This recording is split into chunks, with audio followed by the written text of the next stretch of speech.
Entonces, teniendo una vez ya copiado en el workspace, en este caso es este proyectito, bien, ya se me abrió mi Eclipse. Botón derecho acá en un espacio en blanco, importar, pero ya no es WAR porque no me lo han dado como WAR, ya. Es importar, y aquí en opción general, proyecto existente dentro de mi workspace, ¿ya? Es más, hay algunos que desconocen que uno en el WAR también puede incluir el código fuente. Les comento que he tenido algunas experiencias con algunos clientes donde me han observado que según ellos no les he entregado el código fuente porque no les he entregado una carpeta así como les acaba de pasar. Pero es desconocimiento, porque al momento que uno genera el WAR puede decirlo con o sin código fuente, igual es el YAR, ¿ya? Pero para evitarse problemas desde esa fecha yo lo que hago es entregar los dos. Así saco una copia, no se usa mucho, salvo que sea Maven. Cuando es Maven sí uno copia y pega, ¿ya? Que es otra forma de organizar los proyectos que también vamos a ver. Y también existe otro que es Gradle, que es una mejora en cuanto a gestión de dependencias para las librerías de una aplicación en Java particularmente, ¿ya? Quizás su equivalente, si es que no lo conocen, en Net es el Nugget, que también es un gestor de paquetes. Y en otras arquitecturas como Angular se utiliza lo que es el NPM, ¿ya? Este es este proyectito, ¿ya?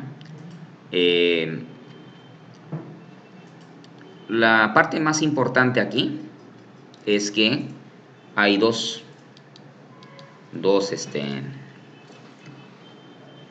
llamémoslo dos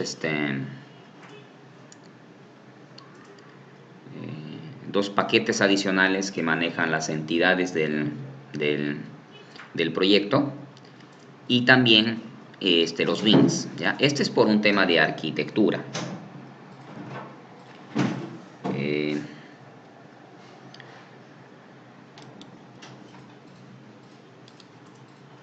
¿Sí? Déjeme ver si por aquí tengo un proyectito. Que me imagino que por aquí está un curso de arquitectura. Acá lo voy a abrir. Aunque lo voy a abrir para pasarles también, ¿ya? Entonces,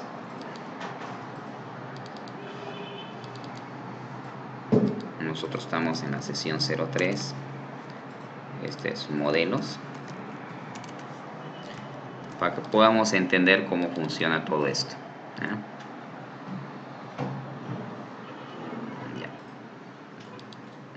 Más o menos el proyecto está organizado de esta forma aquí. Convencionalmente una aplicación tiene su capa de persistencia. En el proyecto anterior, que justamente la tengo abierto, nosotros teníamos la capa de persistencia y teníamos solamente una capa que era el bin, ¿ya? Pero debido a que el día de hoy y en la mayoría de los proyectos es probablemente que ustedes terminen trabajando con JPA, que es el Java Persistence API.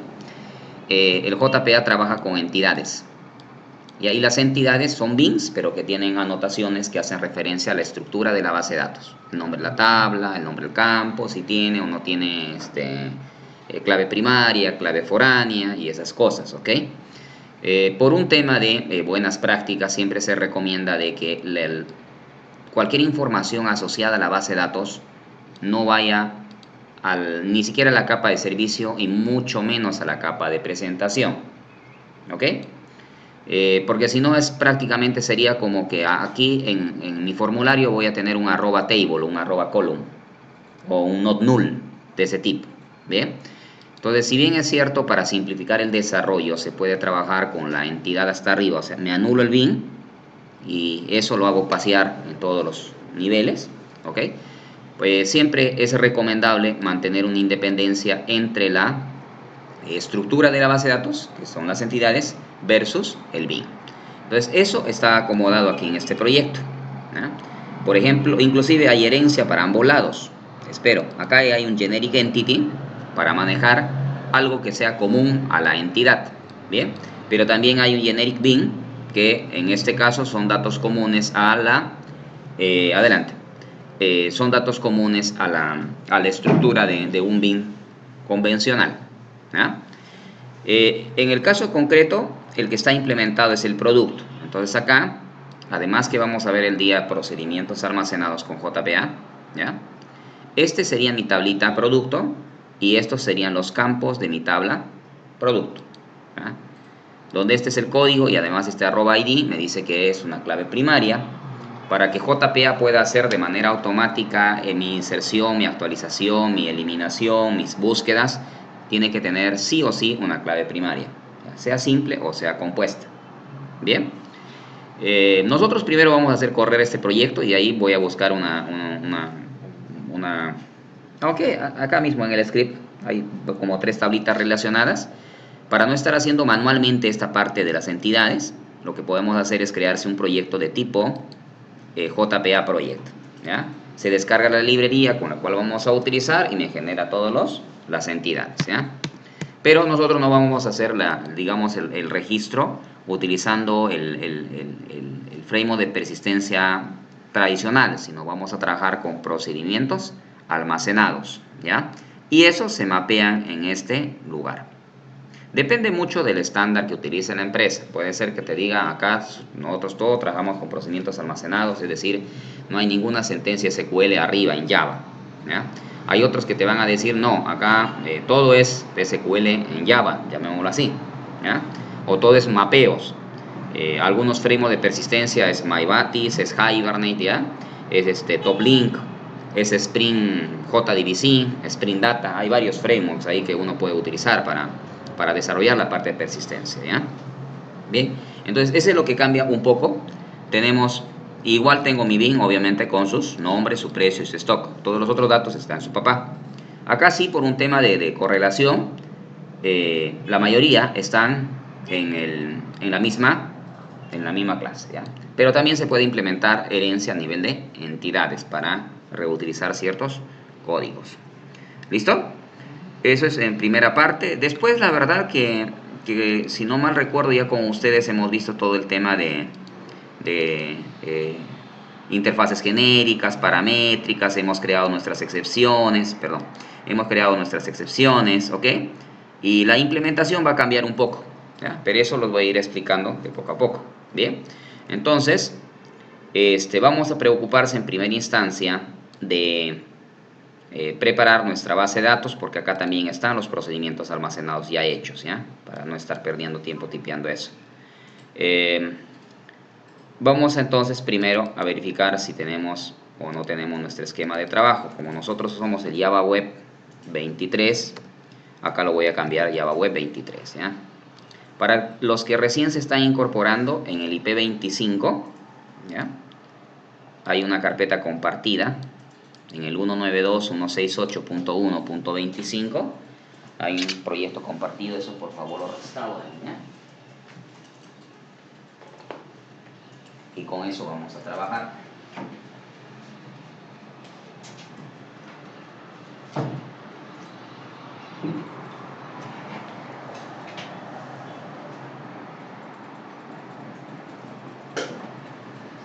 Si tendrían algún inconveniente con algún equipo, pasan la voz, ¿ya? Listo.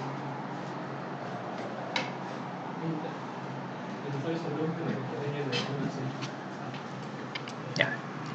¿Listo, chicos? Entonces, primero vamos a verificar si tenemos o no tenemos nuestro esquema de la base de datos con el cual vamos a trabajar, ¿ya?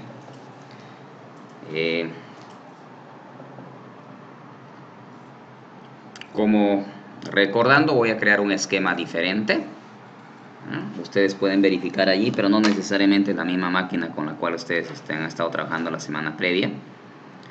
Así que esto lo voy a abortar.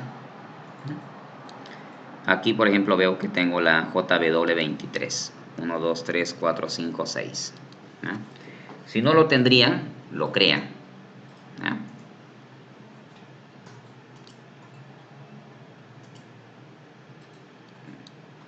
Bien, y de hecho que la única tablita que hemos estado trabajando la semana previa era el álbum. ¿Está bien? ¿Ya? Hoy en día sí tenemos aquí tres tablas adicionales que crear y están acá.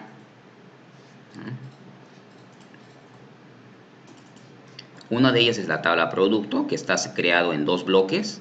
Estamos haciendo aquí un alter table porque en general, para no manejar, digamos, un tema, para simplificar en la parte más importante, a veces el tema de auditoría lo vemos luego. Por eso es que aquí se ha hecho un alter, pero acá en el usuario, por ejemplo, ya está todo en conjunto, ¿ya? También hay una tabla histórico de precios que nos va a permitir a nosotros ver cómo trabajamos JPA con vistas, y cómo trabajamos con tablas relacionadas, ¿ya? Entonces hay varias cositas aquí que vamos a ir haciéndolo de poco a poco. Primero enfoquémonos a crear las tablas. Copiamos esto y lo ejecutamos acá. Si todo está bien, cuando hago un refresh aquí, voy a tener justamente las tres tablas. La tabla producto con todos sus campos, la tabla usuario también con todos sus campos, y la tabla histórico de precio que también tiene sus campos, ¿ya?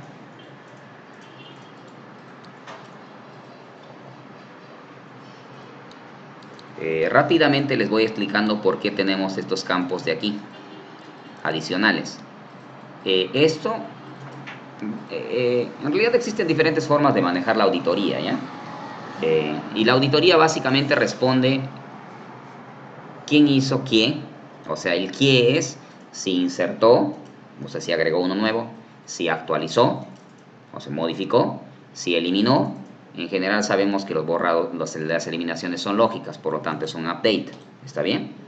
Ya les había mencionado, creo que en el curso previo, inclusive ni siquiera en este curso, cuando me refiero a no sesión previa, que por no decirlo casi el 99% de las instituciones no se hace borrado físico, o sea, no se utiliza el delete from, aunque existe no se usa, porque después uno ya no se puede arrepentir. En cambio, si hacemos el borrado lógico, que es poner un campo adicional, un flag, que en este caso para nosotros es el estado, es mucho más fácil, ¿bien? Primero es la operación, entonces, inserción, actualización, eliminación. El otro es qué usuario hizo esa operación, ¿ya? Pero no siempre es suficiente decir que lo hizo el usuario 100. Bueno, el usuario 100 digamos que es a Novoa, es Aristides Novoa como usuario de ese sistema. Pero ¿qué pasa si alguien usó mi usuario mío? ¿Ya? Por X razones. Cada vez que uno ingresa a una aplicación web se crea una sesión. Entonces, si es que alguien hubiese utilizado mi usuario, el número de sesión va a ser diferente, ¿ya? ¿Qué es esa sesión? Para que vayan teniendo una idea y no estemos un poco alucinando, ¿ya? Esa sesión es un código generado, en este caso acá yo ya tengo datos ya llenados. Es este código de acá. Aquí yo sé que el que actualizó ese producto, bien, lo hizo el usuario 2. Acá está el IP, lo vamos a ver cómo se registra. Este es porque es localhost, ¿ya? Pero utilizó desde la misma, o sea, me actualizó este producto, pero a su vez también me insertó uno nuevo. Es el mismo usuario y en la misma sesión, o sea, uso la misma persona desde su mismo equipo, en el mismo browser, ¿no? Adicionalmente, para garantizar de que, digamos, pues alguien hizo uso indebido de mi usuario, también guardamos el IP en aplicaciones web, ¿ya? Y en aplicaciones de escritorio, si pueden y deben, si quieren hacer que su aplicación sea un poco más segura, guarden hasta la MAC del equipo. ¿Listo? Entonces son datos básicos que uno tiene que tener para garantizar el tema de auditoría. ¿Ya estamos? Aquí todavía no responde, y ahí quiero que tengan claro, no responde qué dato modificó. Ahí he hecho un histórico de precios, que es un tema de auditoría, ¿ya? Pero también podemos guardar quién modificó el nombre del producto, quién modificó el stock y esas cosas, ¿ya? Hay diferentes formas de organizar la auditoría. Vamos a utilizar por ahí un trigger para hacer ese trabajo, entre otras cosas. ¿Estamos? Todos crearon sus tres tablitas entonces, la tabla producto, la tabla usuario y la tabla histórico de precios. Limpio esto y vamos al siguiente orden, que sería crearse las secuencias, que también son 3.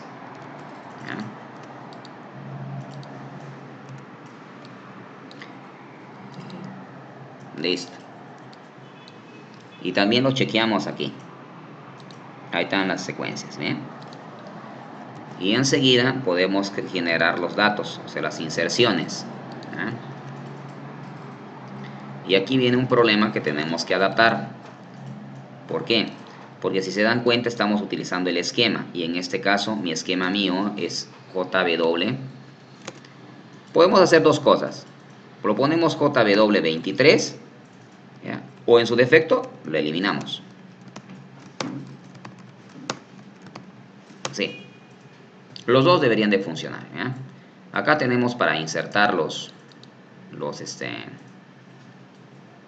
productos. Voy a insertar uno más, ¿ya? Aquí. ¿Por qué? Porque si nos damos cuenta, aquí en el histórico de precios estamos poniendo el producto 1 y el producto 2. Entonces por clave foránea me va a dar error cuando no existe el producto 2. Entonces ponemos uno más aquí. Y se me ocurre que la ponga esta laptop. Laptop. ¿Ya? Asus Vivo Book Pro, unos 4500, la cantidad que sea unos 10. ¿Listo? Entonces teniendo esto ya puedo ver que acá tengo mis dos productos. Estos son usuarios y las claves están encriptadas. Vamos a ver si tenemos algún inconveniente, la vamos corrigiendo. También está bien. ¿Ya? Esta es una encriptación básica. Cuando veamos con Spring Security vamos a ver que la encriptación tiene otro nivel. Y esto de abajo es el histórico de precios, que también está bien.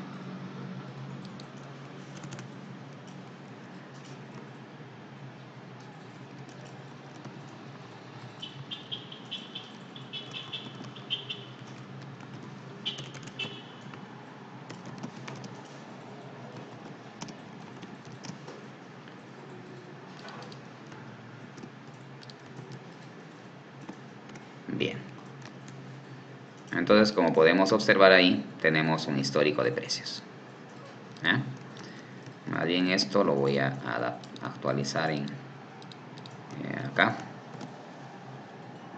para que esté ordenado. ¿Ya? Bien. Entonces, ya hemos creado los insets. De ahí aquí hay una vista. Una vista realmente es un query. Más lo voy a copiar. Si es que no han creado nunca una vista, se acaba de crear, bueno, los datos de inserción. La vista se va a crear acá, ¿ya? ¿Listo? Adelante. Y esta es una vista. ¿Cuál es la finalidad de la vista, chicos? Que en lugar de estar seleccionando datos como es este caso de haciendo un inner join, por ejemplo, así, ¿ya? Ahí tengo los datos justamente de histórico de precios. Nosotros lo podemos hacer simplemente consultando los datos, por ejemplo, de esta forma. Un select asterisco from y esto de acá. Y a eso podemos hacer otros selects. Entonces con eso simplificamos nuestra consulta.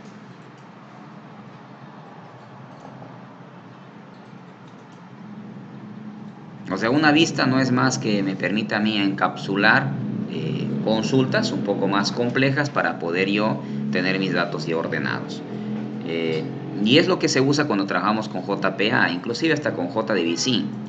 Si te piden un reporte y te piden a ti que el cliente sus 5 productos más comprados, se me ocurre, el importe que te pagó por eso, la última fecha, porque realmente siempre las estadísticas son bien marcianas, ¿ya? La última y la primera, digamos, ¿no? Que te compró ese producto para saber, bueno, este cliente a mí me está comprando ya más o menos 2 años, este otro 1 año, este otro 6 meses, cosas de ese tipo.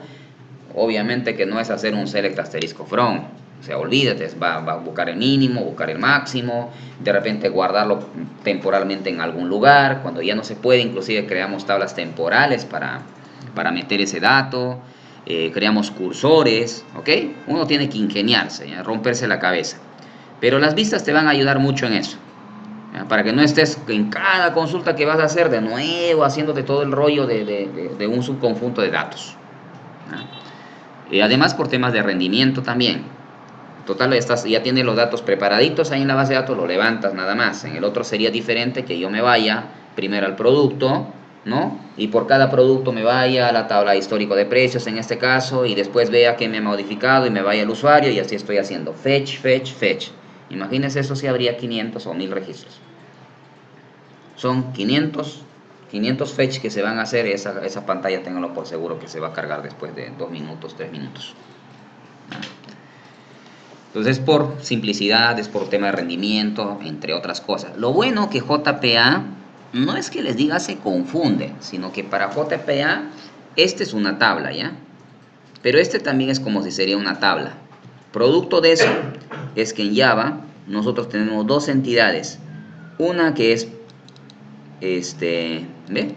Entity de producto, precio, pero no es una tabla, es una vista, ¿ya? Y este de aquí abajo, que efectivamente sí es una tabla, pero para ambos utilizamos la misma anotación, @entity, ¿no? Así que si vas a hacer reportes, vas a hacer grillas, te van a pedir ese tipo, consolidar información, créate vistas y lo puedes seguir trabajando sin ningún inconveniente. Si estaríamos utilizando JDBC, igual nuestra consulta sería sencilla en el sentido de que solamente me preocuparía de hacer esto, ¿ok? No toda esta cosa de acá, si es que estaría haciéndolo directamente como mis inner joins, ¿no?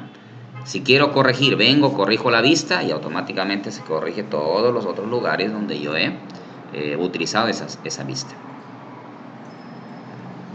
Bien, ¿estamos hasta ahí, chicos? Bien. Y una vez para terminar la parte de base de datos, porque hay varias cositas ahí que tengo que explicarles, el trigger, ¿no? El trigger prácticamente es como si sería un procedimiento almacenado, pero que se dispara bajo ciertas operaciones, bajo realmente bajo el insert, bajo el update y bajo el delete, ¿ya? Y se genera además dos alias, uno que es el old, que es el valor antiguo del registro, y otro que es new, que es el nuevo valor del registro. Solamente afecta tablas, no afecta vistas, ¿no? Entonces aquí lo que estamos haciendo es, miren, si el precio del antiguo es diferente del precio actual, es decir, si me cambiaste el precio, insértame en la tabla histórico de precios, que un correlativo, el código del producto, el precio anterior, la fecha y hora, quién lo hizo, o sea, qué usuario, ¿está bien? Y el estado igual a 1. Entonces esto nosotros lo agarramos y lo ejecutamos por aquí y vamos a probar, ¿ya? Y aquí se me acaba de crear un trigger, se llama disparadores acá, ¿ya? Y ahí está. ¿Listo? Ahora vamos a ver cómo nosotros hacemos que haga su trabajo esto para verificar que realmente funciona. Nos vamos a la tabla producto. Ya, lo malo que estos datos no están completos, así que nos va a dar error. Primero vamos a decirle el tipo de auditoría, que esto sea actualizado, la A, ¿ya? ¿Tienes algún inconveniente? Sí. Bueno.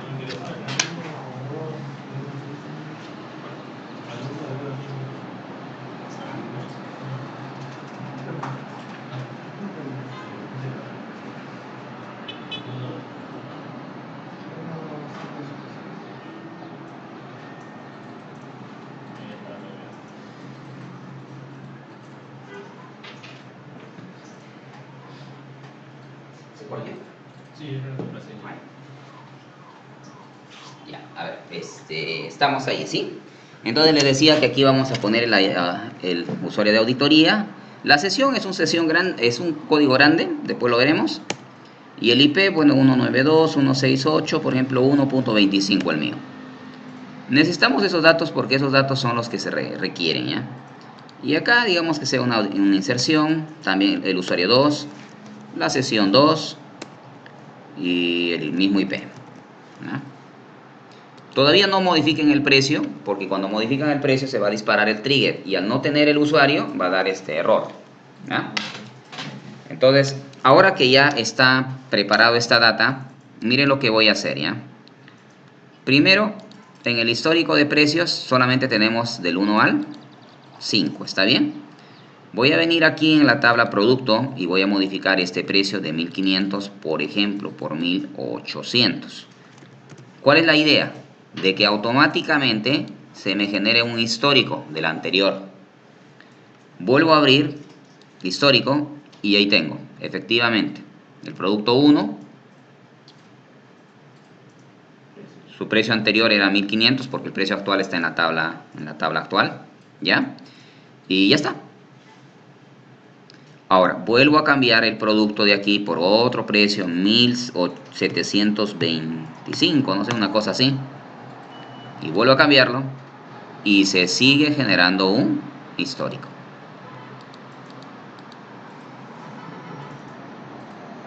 ¿Quieres guardar el IP? También lo puedes guardar el IP. O sea, cualquier dato. Total, es un procedimiento almacenado. Mientras lo tengas en la tabla padre, que es la tabla producto, va a seguir actualizándose. ¿Listo? Ese es el uso de los triggers. O sea, tampoco se orienten todo a que lo tienen que hacer en Java, lo tienen que hacer en Net, lo tienen que hacer en PHP. Pueden hacer ciertas cosas automatizadas a nivel de base de datos. Y esos son los triggers que se disparan de manera automática cuando usted hace un insert, hace un update o hace un delete. ¿Ya? Acá solamente dice for update. Before, es más, antes que se actualice. Puede ser after también, después. ¿Ya? Por cada fila, ¿ya? Es por una fila en particular.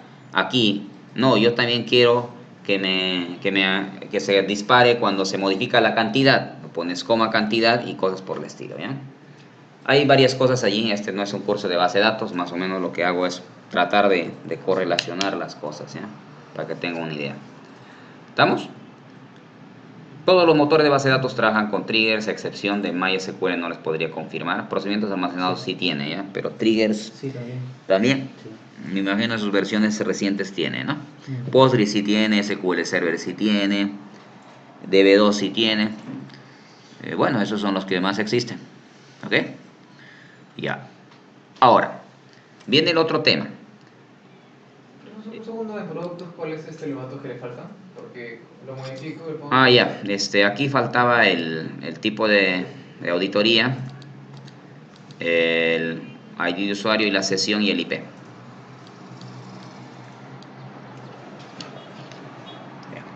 ¿Estamos? Ahora, solamente eso, no modifiques el precio. Cuando ya tengas esos datitos, recién modificas el precio. Y de uno. ¿Estamos? Aquí en Java tenemos una carpetita que son los paquetes. Entonces vamos a ejecutar, serán todos. Primero ejecutamos el header, ¿ya? El header son como las interfaces que uno crea en Java.